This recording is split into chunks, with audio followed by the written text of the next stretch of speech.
بسم اللہ الرحمن الرحیم۔ السلام علیکم۔ رات گئے، بڑی خبر آ گئی ہے اور چند گھنٹے باقی ہیں الیکشن میں ووٹنگ پروسیس شروع ہونے میں، اور اس وقت تازہ ترین صورتحال یہ ہے کہ بہت بڑی تعداد میں ووٹر ٹرن آؤٹ ہونے والا ہے اور ریکارڈ ٹوٹنے والے ہیں۔ اس وقت کی اطلاعات یہ ہیں، نون لیگ کی حالت بہت زیادہ پتلی نظر آ رہی ہے، بہت زیادہ پریشانی نظر آ رہی ہے، بکھلاہٹ ہے، جھجلاہٹ ہے، اور اس کا سب سے بڑا ثبوت، سب سے بڑی دلیل یہ ہے کہ اب ڈیپ فیک ویڈیوز کا استعمال ہو رہا ہے، آڈیوز کا استعمال ہو رہا ہے، جعلی، جھوٹی، دو نمبر پروپیگنڈا کی ویڈیوز اور آڈیوز بنا کر شیئر کی جا رہی ہیں کہ جی عمران خان کی آڈیو ہے، وہ اگر غور سے انہیں پتہ لگ جاتا ہے جعلی ہے، کہ جی عمران خان کہہ رہے ہیں جی بائیکاٹ کر رہے ہیں ہم الیکشنز کا۔ اسی طرح راجہ بشارت کی جس طرح کی ویڈیو آئی، اس پر تو بہت سے صحافی بھی حیران اور پریشان ہو گئے، انہوں نے بھی شیئر کر دی کہ جی ہاں وہ بائیکاٹ کر رہے ہیں۔ راجہ بشارت جناب قومی اسمبلی کے امیدوار، ان کی باقاعدہ ویڈیو بنا کر وہ ایک پرانی ویڈیو اٹھائی، اس کو آخر سے ایسا ایڈٹ کیا، ایسا اس کو فیک ویڈیو بنائی، آرٹیفیشل انٹیلیجنس کے ذریعے ان کی آڈیو شاید آگے لگا دی کہ جیسے آخری ایک جملے میں ایک لفظ وہ بول رہے ہیں بائیکاٹ کا، تو اس سے ایسا لگا جی وہ بھی بائیکاٹ کر رہے ہیں۔ یہ آگے پیچھے یہ آڈیوز اور ویڈیوز چلانا شروع کر دی گئی۔ اس کی وجہ صرف یہ ہے کہ ان کو شکست نظر آ رہی ہے، ان کو صرف اور صرف ایک حل نظر آتا ہے کہ لوگ نہ نکلیں۔ یہ آخری حد تک جائیں گے مایوسی پھیلانے کے لیے۔ ہو سکتا ہے انٹرنیٹ بند کیا جائے اور اس کے بعد پھر کوئی اس طرح کی افواہ پھیلائی جائے کہ جی بائیکاٹ ہو گیا ہے، فلاں یہ ہو گیا وہ ہو گیا۔ کسی ایسی چیز پر دھیان نہ دیں، ہر صورت ووٹ کاسٹ کرنے کے لیے نکلیں۔ دلچسپ بات آپ کو ایک اور بتاؤں، اتنی بکھلاہٹ ہے کہ اگر کوئی صرف یہ ویڈیو بھی بناتا ہے، صرف اور صرف یہ ویڈیو بناتا ہے کہ جی آپ ووٹ کاسٹ کریں، نکلیں ووٹ کاسٹ کریں، بڑی تعداد میں ووٹ کاسٹ کرنے کے لیے نکلیں، تو یہ کہتے ہیں جی اوہ دیکھیں یہ کیا کر رہا ہے، یہ بندہ کیوں اس طرح سے کہہ رہا ہے، اس کے خلاف بولنا شروع ہو جاتے ہیں، جبکہ وہ صرف ووٹ کاسٹ کرنے کہہ رہا ہے۔ ان کو یہی نظر آ رہا ہے کہ صرف ایک صورت ہے جیتنے کی کہ ووٹر ٹرن آؤٹ بالکل نہ ہو اور ہم کسی طرح سے جناب دو نمبری کر سکیں۔ اب اس میں ان کو مشکل نظر آ رہی ہے، رات گئے یہ صورتحال ہے، اسی وجہ سے اس طرح کی یہ ڈیپ فیک ویڈیوز اور آڈیوز کا سہارا لیا جا رہا ہے۔ آپ اسی سے اندازہ لگا لیجئے ان کی حالت بہت زیادہ پتلی ہے۔ جس طرح ابھی سے لوگ تیاری پکڑ رہے ہیں کہ صبح جا کر ووٹ ڈالنا ہے، لوگ موٹیویٹ نظر آ رہے ہیں اور مایوسی کا شکار نہیں ہو رہے۔ اس وجہ سے ان کو پریشانی ہے کہ زیادہ لوگ نکلیں گے اور اس طرح کی پذیرائی ان کی نظر نہیں آ رہی۔ انہوں نے کوئی ویڈیو یا آڈیو آپ دیکھیں کوئی اپنے لیے بنائی ہو، کہا ہو کہ جی آپ ووٹ ڈالیں، نکلیں، زیادہ سے زیادہ تعداد میں نکلیں، نہیں، یہ نہیں کہہ رہے۔ صرف ہاں ان کا مل جائے گا جی شیئر پر مہر لگائیں، ووٹ کے حوالے سے نہیں کہہ رہے کہ جو اپنے ہیں صرف انہیں کو کہہ رہے ہیں کہ بھئی آپ لوگ تو پہنچ جانا، باقی لوگ کسی طرح نہ ہی آئیں تو بہتر ہے، زیادہ آ گئے تو ہم کس طرح سے مینج کریں گے، ہم کس طرح کوئی جعلی ووٹ ڈال سکیں گے۔ ہر وہ کام ہو چکا ہے جو کیا جا سکتا تھا، پری پول ریگنگ کسی طرح سے جو بھی طریقہ تھا سب کیا گیا، لیکن سب فیل ہوئے ہیں، سب ناکام ہوئے ہیں۔ لوگ ڈھونڈ رہے ہیں کہ جناب ہم نے ووٹ ڈالنا ہے، کس طرح جانا ہے۔ ابھی سے جناب پولنگ سٹیشن ہر جگہ کا پتہ کروا رہے ہیں۔ لوگ یہ کہہ رہے ہیں کہ ایک خاندان ہے، کبھی زندگی میں ایسا نہیں ہوا، ہم بھائی بہنیں اکٹھے رہ رہے ہیں، لیکن سب کے ووٹ ہی مختلف جگہ پر کر دیے ہیں، لیکن وہ کہہ رہے ہیں پھر بھی ہم ڈالنے جائیں گے۔ یہ سب اب چیزیں شیئر ہو رہی ہیں۔ کچھ میں آپ کو اور اہم باتیں بتاؤں گا کہ اس وقت کس طرح سے اب جو لوگ الیکشن پر نظر رکھتے ہیں وہ ایک ایک حلقے کا بتا رہے ہیں کہ کس طرح سب سے آگے تحریک انصاف نظر آ رہی ہے، سب سے آگے، اور نون لیگ اس وقت بری حالت میں ہے۔ علیم خان صاحب کے ساتھ بھی دھوکہ ہوا، اب وہ بھی دھوکہ کر رہے ہیں، کیونکہ نون لیگ نے اون چودھری ہوں، علیم خان ہوں، ان سے ہاتھ اٹھا لیا ہے۔ شہباز شریف نے تو واضح طور پر کہہ دیا جی اون چودھری تو ہمارے ساتھ ہے نہیں، ہم ان کو سپورٹ نہیں کر رہے۔ اسی طرح علیم خان والا معاملہ ہوا ہے، اس کے بعد علیم خان کی حالت بہت پتلی ہے اور وہ بھی آپ بالکل کمپین ہی نہیں کر رہے، باہر نکل گئے حلقے سے۔ اب وہ پنجاب کے حلقے پر فوکس کرنا چاہ رہے ہیں، لیکن نون لیگ بھانپ گئی ہے کہ کل کو اگر یہ جیت جاتے ہیں تو پھر ہمارے لیے مسئلہ ہوگا، یہ تو وزارت اعلیٰ کے امیدوار نہ بن جائیں اور وہاں سے ہم پر دباؤ نہ ڈلوائیں مختلف طاقتوں سے، تو اس لیے وہاں بھی مسئلہ بن گیا ہے۔ تو ایک بڑی لڑائی آپس میں چل رہی ہے اور جو منصوبے بنائے گئے تھے وہ ناکام ہو چکے ہیں، ناکام ہو چکے ہیں۔ تحریک انصاف ہر دو صورتوں میں جیت رہی ہے۔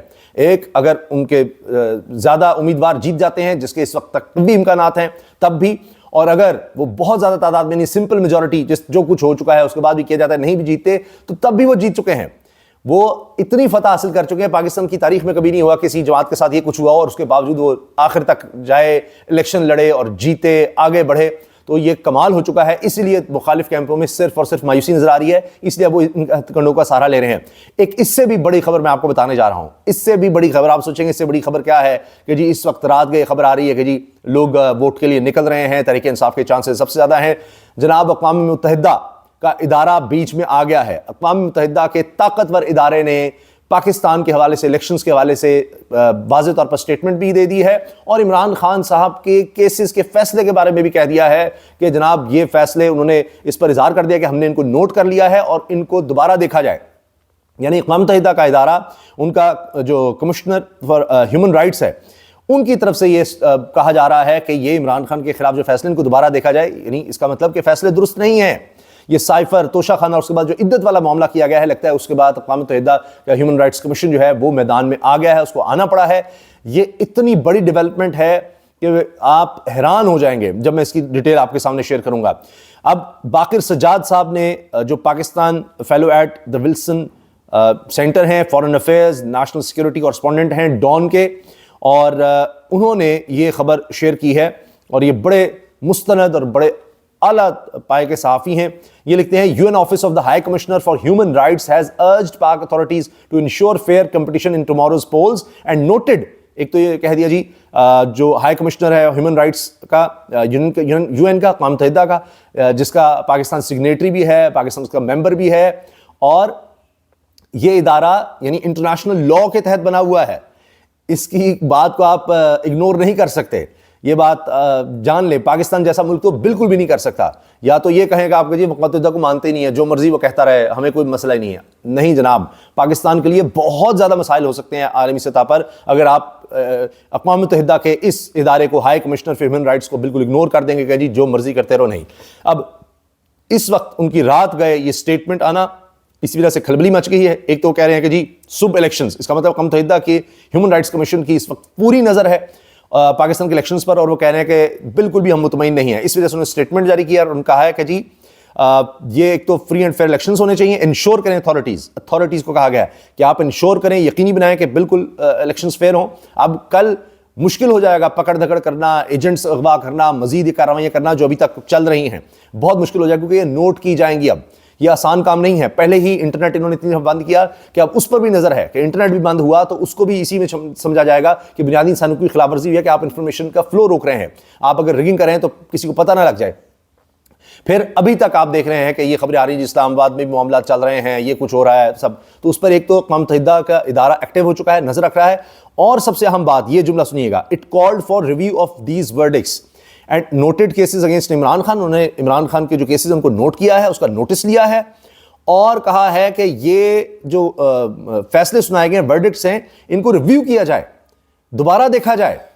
یہ بالکل بھی صحیح فیصلے نہیں ہیں، غلط فیصلے دیے گئے ہیں. یہ سائفر، توشہ خانہ، عدت کا کیس، اب جناب اقوام متحدہ کا ادارہ اگر بیچ میں آ گیا ہے تو جناب واضح اشارہ ہے کہ یہ اب عمران خان صاحب کو زیادہ دیر تک جیل میں نہیں رکھا جا سکتا. یہ میں آپ کو بڑے وثوق سے کہہ رہا ہوں کیونکہ اقوام متحدہ کی طرف سے، ان کے ادارے کی طرف سے یہ آنا، یہ پاکستان جیسے ملک کے لیے ایسا ہے کہ پاکستان جیسا ملک یہ بالکل بھی افورڈ نہیں کر سکتا کہ اس طرح کا ادارہ پاکستان کے حوالے سے یہ بات کرے اور پاکستان اس کو اگنور کر دے. ناممکن ہے، موجودہ حالات میں ہو ہی نہیں سکتا.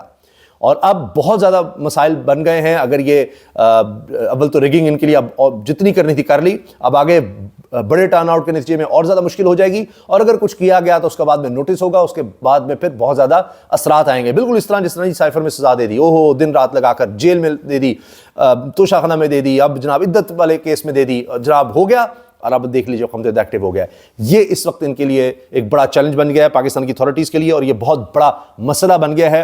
اور آنے والے دنوں میں اب باریک بینی سے دیکھا جا رہا ہے اقوام متحدہ کے ادارے کی طرف سے، اور یہ اب مزید کچھ کرنا، اس طرح کا کارروائیاں کرنا، یہ بالکل بھی آسان نہیں رہا. دوسری طرف میرے پاس بہت سی ڈیٹیلز موجود ہیں، میں چند آپ کے سامنے رکھ دیتا ہوں. اس پر اسد اللہ خان صاحب نے بڑی تفصیل سے اپنے ویلاگز کیے ہیں جس میں وہ کہتے ہیں کہ جناب لاہور جو گڑھ تھا وہ پوری طرح سے نکل چکا ہے نون لیگ کے ہاتھ سے، اور 14 سیٹوں میں سے 8 سیٹیں واضح طور پر تحریک انصاف کے پاس جا رہی ہیں، 4 نون لیگ کے پاس ہیں، 2 پر مقابلہ کچھ سخت نظر آتا ہے. اچھا، کیونکہ علیم خان صاحب کے جو مقابلے پر اعجاز بھٹر ہیں انہوں نے پاسا پلٹ دیا ہے، بڑی زبردست انہوں نے کمپین کی ہے، اور دوسری طرف نون لیگ نے علیم خان کی سپورٹ سے انکار کیا ہے. پھر این 118 حمزہ شہباز اور علی حمزہ میں مد مقابلہ ہیں. یہاں حمزہ شہباز کی وہ کہہ رہے ہیں جی پوزیشن کچھ مضبوط نظر آتی ہے، جبکہ 119 میں مریم نواز کا مقابلہ شہزاد فاروق سے ہے، یہاں مقابلہ بہت سخت ہے. پھر این 128 میں سلمان قمر راجہ کا مقابلہ ہے جناب اون چودھری سے، یہ کوئی مقابلہ نہیں ہے، یہاں سلمان قمر راجہ لے گئے ہیں جناب الیکشنز. پھر لطیف کھوسا کا مقابلہ سعد رفیق سے ہے این 122 میں، وہاں بھی جناب لطیف کھوسا جھنڈے گاڑ رہے ہیں، جیت رہے ہیں. این 127 میں بلاول بھٹو اور عطا تارڑ کے مقابلے میں زہیر عباس کھوکر جیت رہے ہیں، پی ٹی آئی جیت رہی ہے یہاں بھی. اور این 126 میں توقیر کھوکر تگڑے ہو گئے ہیں، سیف الملک کھوکر جو فائنانس بھی کرتے ہیں، بڑا پیسہ بھی ہے، ریئل اسٹیٹ کا کام، تو نون لیگ سے وہ بھی ہار رہے ہیں. اور N129 میں 129 میں میاں اظہر حماد اظہر کے والد ہیں, اور یہاں پر وہ یعنی سمجھے کہ پکے جیت رہے ہیں, سب سے زیادہ برتری سے شاید یہ جیتیں گے. یاسمین راشد نواز شریف کا مقابلہ بھی سخت ہوگا, لیکن حماد اظہر کے والد میاں اظہر تو جناب بڑی لیڈ سے جیت رہے ہیں. پھر تحریک انصاف جو ہے کم از کم 100 سیٹیں لیتی نظر آ رہی ہے. خیبر پختونخوا میں قومی اسمبلی کی وہ تقریباً کلین سویپ کی پوزیشن میں ہے, 40 کے قریب سیٹیں وہ نکال سکتی ہے. اور مولانا صاحب 2 سے 3 شاید خیبر پختونخوا میں اور اتنی ہی شاید بلوچستان میں, یہ بھی نکل آئیں تو بہت بڑی بات ہے, یہ بھی بہت زیادہ مشکل نظر آ رہا ہے. باقی جناب جہانگیر ترین صاحب بڑا زور لگائیں تو 2 سیٹیں ان کی نکل سکتی ہیں, وہ بھی رو دھو کر, ان کے لیے الگ مسئلہ بنا ہوا ہے, بہت مسائل ہیں. اور اسی لیے اب نون لیگ اس وقت پریشان ہے, رات گئے اور صفحے ماتم بچھی ہوئی ہے کہ جی کیا کریں, کس طرح سے آگے بڑھیں. اگر کسی بھی طرح مشکل کر کے کوئی 7 لوگوں کو ملا کر توڑ کے بہت مشکل سے سب, اب میں نے آپ کو بتایا قوم متحدہ کا معاملہ بیچ میں آ گیا ہے, اس کے بعد یہ چیزیں اور مشکل ہو جائیں گی, لیکن بالفرض اگر کرتے بھی ہیں تو وہی قوم متحدہ والا معاملہ آئے گا, لیجٹیمیسی نہیں رہے گی اور بالکل ہی تباہ ہو جائے گی وہ حکومت. فرض کیجئے کہ اگر اس طرح بناتے بھی ہیں تو پھر یہ ہے کہ جی نواز شریف صاحب نہیں آئیں گے اس طرح کی لولی لنگڑی حکومت میں, وہ کہیں گے بڑی بدنامی ہے, بربادی ہے. شہباز شریف کو آگے کیا جائے گا کہ ساروں کو ملا کے پھر وہی PDM 2 بنائی جائے. تو اس طرف سے یہ سوچا جا رہا ہے. اب رات گئے کہ کیا کریں, یہ فیصلے ہو رہے ہیں نون لیگ میں کہ اس طرح کا کچھ پھر کیا جائے. اچھا, اس کے ساتھ جناب اب تحریک انصاف آپ یہ دیکھیں کہ اگر وہاں سے کوئی 38 39 40 کے قریب خیبر پختونخوا سے, اس کے علاوہ پنجاب سے 65 سے 70 سیٹیں لے جاتی ہے تو 100 کا انتظار تحریک انصاف عبور کر لے گی اور سب سے تگڑی جماعت وہاں پر نظر آئے گی. پھر کتنے 100 کے 100 لوگوں کو آپ کدھر توڑ کر لے جائیں گے, کیا کریں گے, تو کس طرح سے لیجٹیمیسی بنے گی. اور یہ کسی اگر چھوٹی جماعت کے ساتھ اتحاد کر لیں گے اور اس میں شامل ہو جائیں گے تو پھر جناب یہ سیٹس بھی لے سکیں گے جو ریزرو سیٹس ہیں, اور سب سے بڑی جماعت یہ پھر بن جائے گی, اور پھر یہ اس پوزیشن میں آ سکتی ہے کہ کسی اور جماعت کے ساتھ مل کر حکومت بھی بنا لے. تو یہ دیکھنا ہوگا پھر عمران خان کیا فیصلہ کرتے ہیں, کیونکہ وہ کہتے ہیں کہ جی واضح اکثریت ہوگی تو ہی, ورنہ اپوزیشن میں بیٹھنے کو تیار ہیں. تو وہ ہر طرح سے اس وقت آپ سمجھیں کہ کامیابی ان کے لیے پکی ہو چکی ہے. جیت ہار بعد کی بات ہے اور طرح سے ہے, لیکن کامیابی تو ان کی ہر طرح سے دونوں صورتوں میں نظر آ رہی ہے. پھر فیصل آباد کا سن لیجئے. فیصل آباد میں 7 سیٹیں تحریک انصاف, 2 سیٹیں نون لیگ جیت رہی ہے, اور عابد شیر علی والی سیٹ میں بھی سخت مقابلہ ہے. اسد اللہ صاحب اس پر بھی بتا رہے ہیں ساری ڈیٹیل. اور نون لیگ کو سب سے زیادہ پریشانی فیصل آباد میں ہو رہی ہے, اور یہاں پر ہوا یہ NA95 تحریک انصاف کے مہایت یافتہ علی افضل شاہی یہ مقابلہ پہلے بھی جیتے تھے 17 جولائی کو, اب پھر جیت رہے ہیں. نواب شیر وزیر جو لوٹے ہوئے تھے NA96 میں, اب اس کے بعد طلال چودھری بھی ان کو پسند نہیں کر رہے, ان کی بھی حالت پتلی ہو گئی ہے. NA97 علی گوہر بلوچ کا ہمایوں اختر, اور پھر تحریک انصاف کے ہیں یہاں سے سعد اللہ, اور یہاں بھی سعد اللہ کا پلڑا بھاری ہے. پھر NA98 چودھری شہباز بابر نون لیگ سے بمقابلہ حافظ ممتاز تحریک انصاف, یہاں چودھری محمد شہباز بابر بالکل واضح طور پر جیت رہے ہیں. اچھا, یہاں پر نون لیگ آگے نظر آ رہی ہے, لیکن رانا ثناءاللہ اپنی سیٹ پر ضرور کچھ مضبوط امیدوار نظر آتے ہیں, جس طرح سے انہوں نے کسی کو آنے نہیں دیا اور بہت کچھ کیا. لیکن باقی جگہوں پر فیصل آباد میں حالت چونکہ پتلی ہے تو یہ سارا کچھ رانا ثناءاللہ کے کھاتے میں ہی جائے گا کہ انہوں نے اپنا کام سیدھا کیا, لیکن باقی سارے فارغ ہو گئے. یہ ان کے لیے بہت بڑا جھٹکا ہوگا, وہ جیت کر بھی ہار جائیں گے. اگر وہ اپنی سیٹ جیتتے ہیں تو فیصل آباد وہ پورا ہار رہے ہیں, اور یہ نون لیگ کے لیے رانا ثناءاللہ کے بہت بڑی شرمندگی ہوگی. اور آئندہ ظاہر ہے کہ پھر ان کے بارے میں سوچا بھی جا سکتا ہے کہ بھئی آپ کو تو بڑے کام دیے گئے تھے فیصل آباد کا, آپ کو بے تاج بادشاہ بنایا تھا, یہ کیا ہو گیا ہے. پھر N104 راجہ ریاض, پھر اگین جو لوٹے ہوئے تھے وہ ان کا بیٹا یہاں سے الیکشن لڑ رہا ہے, اور یہ بھی نون لیگ کے ہاتھ سے جاتا ہوا معاملہ نظر آ رہا ہے. صاحبزادہ حامد رضا یہاں پر 200% جیت رہے ہیں جی, اسد اللہ نے کہا ہے. اور پھر چنگیز خان بار کے سابق صدر ہیں NA102 سے جو لڑ رہے ہیں عابد شیر علی کے مقابلے پر, تو وہ بھی بڑے مضبوط ہو چکے ہیں. اچھا, اسلام آباد کی ایک صورتحال جو ہے, سمر عباس صاحب بڑے زبردست اینکر پرسن ہیں, انہوں نے بتایا ہے کہ 3 حلقے ہیں اسلام آباد کے NA46 47 اور 48, اور 2018 میں 3 حلقے تحریک انصاف نے جیتے تھے.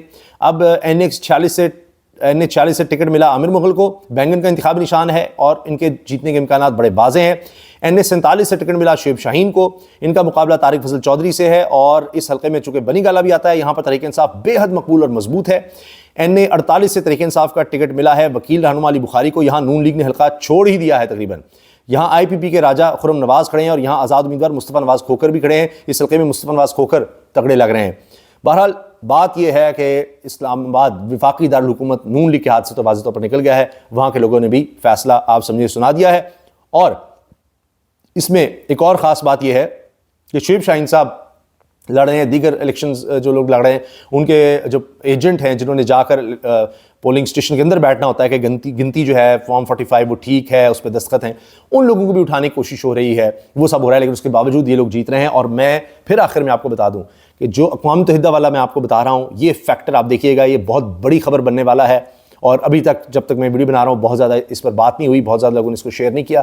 میری ناقص رائے یہ ہے کہ یہ ایک بہت بڑی خبر ہے, بہت بڑا یہ معاملہ ہے, اور اس کا امپیکٹ سب سے زیادہ آئے گا. اندر تو آپ نے پاکستان میں جو بھی کیا مینیج کیا دیکھا جائے گا, لیکن جب اقوام متحدہ کی سطح پر بات چلی گئی ہے, پہلے آپ نے دیکھا میڈیا, جتنے ادارے ہیں, جتنے نشریاتی ادارے ہیں, کامران خان صاحب نے اس چیز کو شیئر کیا, Al Jazeera, financial Times, writers, BBC, DW, جتنے ادارے ہیں سب آپ دیکھیں انٹرنیشنل ادارے مانے ہوئے, وہ سب کہہ رہے ہیں جی ریگنگ ہو رہی ہے, عمران خان پاپولر ہے, بلومبرگ نے لکھا, اکانومسٹ, تمام جو ہیں جو یہاں سے رپورٹنگ کر رہے ہیں, یہاں ان کے نمائندے موجود ہیں, ان سب نے بتایا کہ عمران خان مقبول ہے, تحریک انصاف ہے, اس کے ساتھ یہاں پر جبر ظلم ہو رہا ہے, توڑا جا رہا ہے, آئین قانون کی خلاف ورزی, کوئی فری اینڈ فیئر الیکشنز نہیں ہو رہے.